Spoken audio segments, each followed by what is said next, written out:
قالت رب ابن لي عندك بيتا في الجنة আল্লাহ রাব্বুল আলামিনের কাছে হযরত আসিয়া বলছে, ও মালিক, ও আমার রব, তুমি জান্নাতে তোমার পাশে আমার জন্য একটি ঘর বানিয়ে দাও।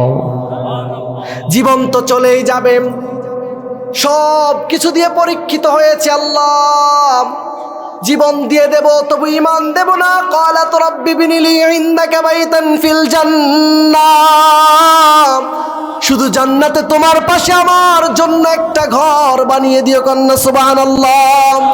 ওয়ানাজ্জিনি মিন ফিরআউন ওয়ানাজ্জিনি মিনাল কওমিজ যালিমিন, ফিরআউন এবং তার কওমের জুলুম থেকে আমাকে হেফাজত করো। কন্যা সুবহানাল্লাহ। আল্লাহর জান্নাতে আল্লাহর পাশে একখান ঘর চাই কি চাই না? সবাই চাই না? বিনুর মানুষ চায় না। চান আপনারা? সবাই চান?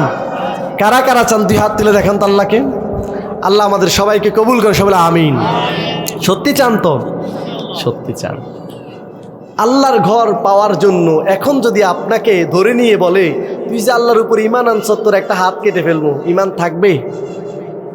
আছেন? চলে গেছে নাকি সবাই? এমনি তো চোখে কম দেখি, রাতের বেলা আওয়াজ না থাকলে তো বোঝাই যায় না। আছেন? এখন যদি ধরে নিয়ে বলে, তুই আল্লাহর উপর ঈমান এনেছিস, তোকে কারাদণ্ড দেওয়া হলো সারা জীবনের জন্য, আছেন আপনারা? ঈমান আছে আপনাদের? থাকবেন তো ইনশাআল্লাহ? আচ্ছা, যদি বলা হয় এখন ধরে নিয়ে, তুই যে ঈমান আনছ, তোর সব সহায় সম্পদ আমরা ছিনিয়ে নেব, দিবেন? ঈমান দিবেন না সম্পদ দিবেন?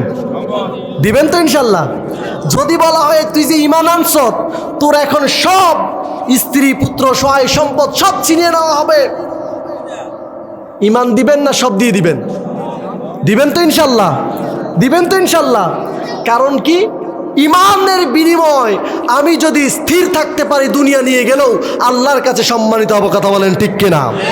আর যদি ঈমান না থাকে, পৃথিবী আমার থাকবে, মুহূর্তের মধ্যে ধ্বংস হয়ে যাব। ভূমিকম্প চলে কি চলে না? এখন বলেন, ঈমান দরকার না দুনিয়া দরকার? তাদের কাছে আছে কামান, আমরা বলতে চাই আমাদের কাছে আছে ঈমান। কথা বলেন ঠিক কিনা? ঈমান যদি থাকে বিজয় হবে ইনশাআল্লাহ। আল্লাহ আমাদেরকে কবুল করে, সবাই আমিন। আল্লাহর হাবিব সাল্লাল্লাহু আলাইহি ওয়াসাল্লাম যখন সূরাতুল আসরের ওহীপ্রাপ্ত হলেন, আসর যখন আল্লাহর রাসূল সাল্লাল্লাহু আলাইহি ওয়াসাল্লামের কাছে নাজিল হলো, নাজিলকৃত এই সূরা আসর বিশ্বনবী আমাদের মধ্যে জানিয়ে দিলেন।